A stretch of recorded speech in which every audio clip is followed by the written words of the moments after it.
Hello, I'm Matt and welcome to Badger Workshop. So we all know you can never have enough clamps, but there's one clamp style that I've got a lot of options with, and that's Mitre Clamps. I've tried many over the years, so I thought I'd go through the ones I've got, what they all do well, what they do not so well, and show you the ones I like. So I started with this kind of basic Mitre clamp. They're very cheap, readily available, but I got rid of them years ago. So the thing I've got that's the closest are these ones now.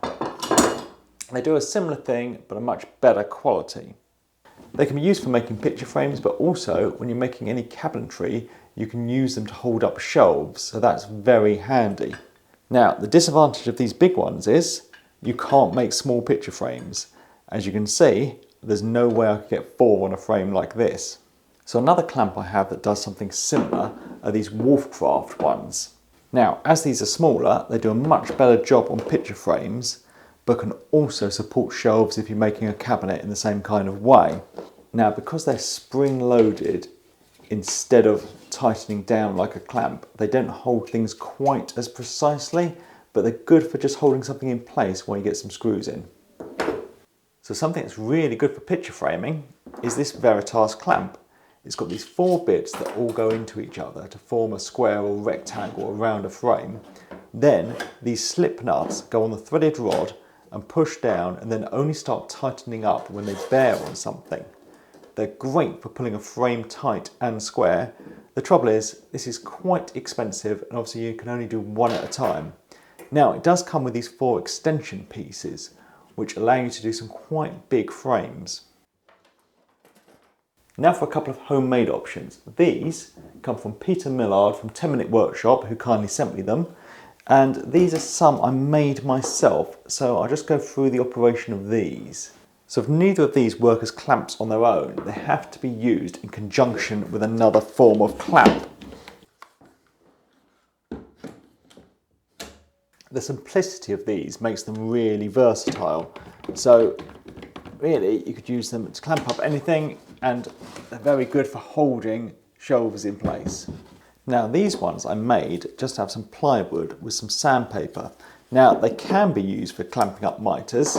You just need to clamp them onto the workpiece, and then a clamp can go on, pulling them tight.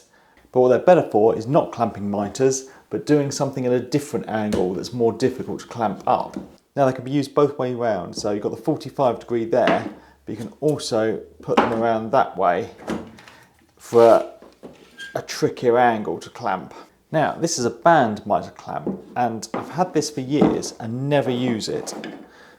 I find it quite tricky to use, but you can clamp up some quite big frames with all this band. So the latest addition to my clamp collection are these Collins spring clamps. Now, people do have a ruder name for these just because of the way they look. They do a really good job of pulling a joint tight, and they can be used for multiple things like fitting skirting boards or mouldings as well. Now, I'm sure there's lots more options out there, but these are things I actually own and use, and I definitely have some favourites. So for doing picture frames, the Collins clamps are my favourite. They're great. I've now got 4 sets of them, so I've got 16 of those clamps, so I can do 4 frames at a time.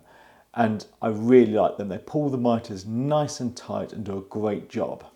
Now, for making cabinets or putting shelves up, I like either the Wolfcraft ones, these kind of screw ones, or something simpler and you want to support a UK maker, then the Peter Millard ones work great.